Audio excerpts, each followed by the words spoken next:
What's up everyone and welcome back to the MMA Zone. Today, let's get started with Paulo Costa goes off and calls out Khamzat Chimaev. Although Paulo Costa is unlikely to get the next middleweight title shot, the former title challenger isn't letting up on his trash talk of Khamzat Chimaev. And before we continue, make sure to leave a like on the video to help support the channel. During an interview with the Schmo this week, Costa unloaded on the newly minted champ. "I'm looking always for the highest place, fight the Chechen. He's holding the belt right now. And even before, I called him in my last fight, but let's see. If it was just about me, I would fight him right now, but I'm going to follow what the matchmakers think would be better. And I'll be ready, but he's afraid always. He just hold the guys. One more fight, everybody going to be enough of that guy. That fight was horrible. I think one more, and then they're going to call me to cut his off." Of course, Costa isn't the only one eager to dethrone Chimaev. So is Caio Borralho. During a recent episode of MMA Junkie Radio this week, he indicated that while he's happy for Chimaev, he wants to be the one to dethrone him. Definitely very happy for the guy, but I'm willing to go there and do the business and face him. I just need to come here on Saturday, do a great performance, and then after that, go for the belt. Of course, first, he's got to get through Nasruddin Imavov.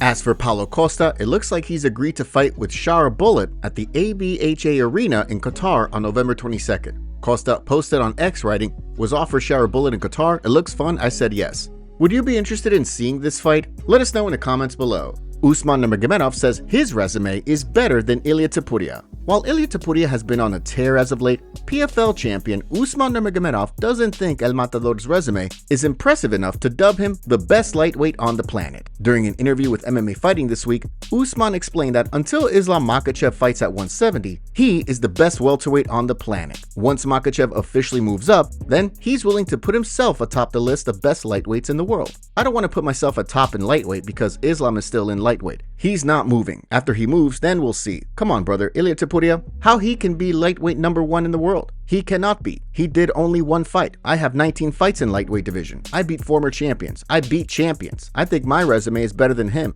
How many fights does he have? 14? I have 14 finishes in my career." While talking about the newly minted lightweight champ this week, Alexander Volkanovski reflected on their fight, saying he should have taken more time off after being knocked out by Islam Makhachev. "I go in too early and I get knocked out, I lose my belt." Yeah, and that's the fact, and that's what happened. I'm not taking anything away from Ilia, but I mean, I'm just saying that that's what can happen. So I got a crazy shin to the noggin, and obviously Ilia can hit hard. We've seen that, but I mean, I've never been just completely lights out like that. I was lights out for a couple of minutes, and he got me in the cheek, but I just was as soon as there was one good connection, snoring. Is he the hardest hitter you reckon before? I don't know. Can't remember. While we're talking about Ilia Topuria, according to Terence Crawford, Ilia Topuria isn't the best boxer in the UFC. Instead, he thinks it's Cody Garbrandt. My guy, what's his name? You seen Topuria's Cody Garbrandt? Yeah, he the best. He the best UFC boxer. Have you seen Topuria? Have you seen his fights recently? Yeah, but I don't know, man. Cody got them hands. Cody's not I'm not on him, but he's not on the. But I'm saying we talking about straight boxing. Straight boxing? Yeah, we ain't talking about nothing else. We talking about straight boxing skills. I just think Cody got the best boxing skills, in UFC. That's just my opinion. Do you agree with Terence Crawford and think that Cody's boxing is better than Topuria's? While nothing's been confirmed quite yet, Topuria is already putting in the work in the gym for his upcoming bout, working on his core strength with weighted back extensions. With fans hoping the two throw down before the end of the year, all eyes are on the UFC. Rampage Jackson refuses to talk to Raja after incident. Following Raja Jackson's controversial attack on a pro wrestler, Rampage Jackson appeared on the Ariel Helwani show this week to discuss the situation. According to the MMA legend, he has not seen or spoken to his son since the incident. When Helwani asked Rampage how his son was doing, Rampage dropped a bombshell. "I don't talk to Raja no more, so I don't know. I talked to him. I heard his story and I heard some stuff and I learned a whole lot of stuff and about it and everything. Raja's wrong. He went against what I told him to do, and he hid the fact that he got roped into pro wrestling. He's not a pro wrestler. He had no business in that ring. Everybody there was wrong, and yes, my son took it too far, but he knows better. Most likely he's at home. We've been waiting for an arrest warrant soon. I was gonna turn him in. I got him an attorney. I did what my job is as a father to take care of my son because I still love him. Even though how upset I am, I still love him. But ever since he's become an adult, he don't listen to I say." Rampage was also upset with Syko Stu for not taking any accountability after the Raja Jackson situation. Rampage pointed out the fact that none of this would have happened if Syko Stu didn't hit Raja with the fake can. This is what he had to say during the Ariel Helwani show. Now I'm upset. Now I'm upset with Syko Stu because he didn't come out and say, oh, whoa, yeah, what Roger did was up, but he didn't sneak in the ring and do this. This was staged. That's all he had to say to get some of these out of my DMs. Take some accountability. Like, honestly, everybody was wrong. Roger was the most wrong. Everybody was wrong, but none of this ever would have happened if Syko Stu never hit my son on the back of the head with a can that they were drinking beer out of and then grabbed him by the neck, asked him to sell it. If that never happened, none of this never happened. And the promoters was wrong for putting an outsider inside of a pro wrestling match. Everybody's wrong. It's the dumbest thing I ever seen. It's a nightmare. UFC updates. Ahead of this weekend's UFC Fight Night Imavov vs. Borralho card, let's take a look at today's UFC updates, starting with the change to the upcoming Noche UFC card. According to reports, Santiago Luna will be stepping in to fight Kwang Lee on short notice after David Martinez was forced out of his scheduled fight with Lee. Luna now enters the fight fresh off a tough enough win back in May, which pushed his record to 6-0. Next up, we've got a new addition to the UFC Vegas 110 card on November 1st, with Dante Johnson set to fight Nick Klein. Johnson recently picked up a first-round KO win on Dana White's Contender Series. On the flip side, Klein will be looking to snap a 2-fight losing streak that's seen him go winless inside the octagon so far. The following weekend, a fight between Austin Bashi and Jamal Emmers has been added to the UFC Vegas 111 event. Bashi will try to look to build on a first-round win over John Yanis, while Emmers will look to build on a win over Gabriel Miranda. We got two new additions to the UFC Qatar card on November 22nd, with Alex Perez set to fight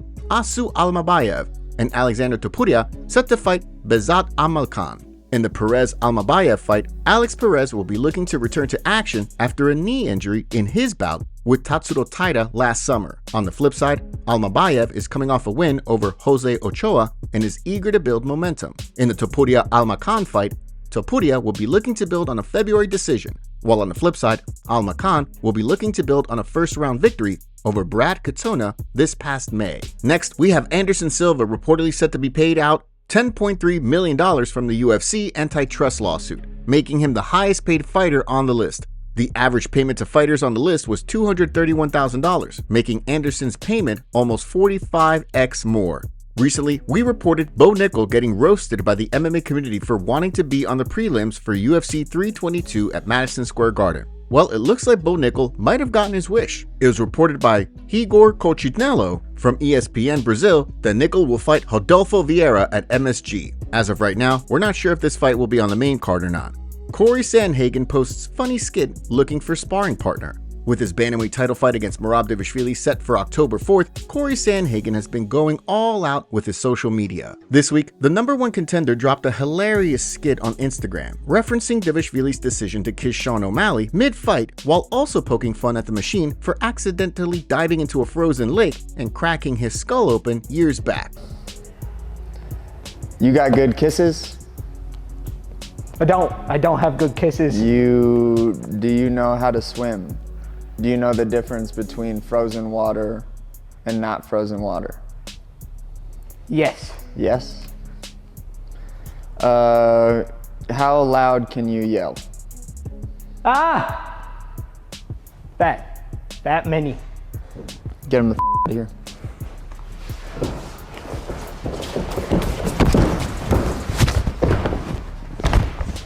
Kind of yell was that? While Dvalishvili has looked nearly unbeatable, former flyweight kingpin Demetrius Johnson thinks that the secret to beating the champion is to flip the script on him. As he explained on the Simple Man podcast, if I was to fight Merab, I would press him the whole entire time, forcing him to shoot and try to make him stand. When he shoots, make him pay for shooting, not try to out-grapple him. When it comes to grappling, he likes to stay in guard. So push on the face, get a knee shield, and then when he tries to come in, go underneath him. It has to be a constant fight when you fight Merab. Whether Sandhagen can solve the puzzle that is Merab Dvalishvili, only time will tell. Alexander Volkanovski thought short notice would have been beneficial against Islam Makhachev. After going 5 rounds with Islam Makhachev at UFC 284, Alexander Volkanovski thought stepping in on short notice at UFC 294 would actually play to his advantage. During a recent episode of the Unscripted show, the featherweight champion explained that he thought he was going to walk into the octagon and get the finish. So in the 11 days, I told myself that I'm like, you know what? I think I'm going to be more dangerous because it's short notice. I literally believed it. I told myself that, and I believed it.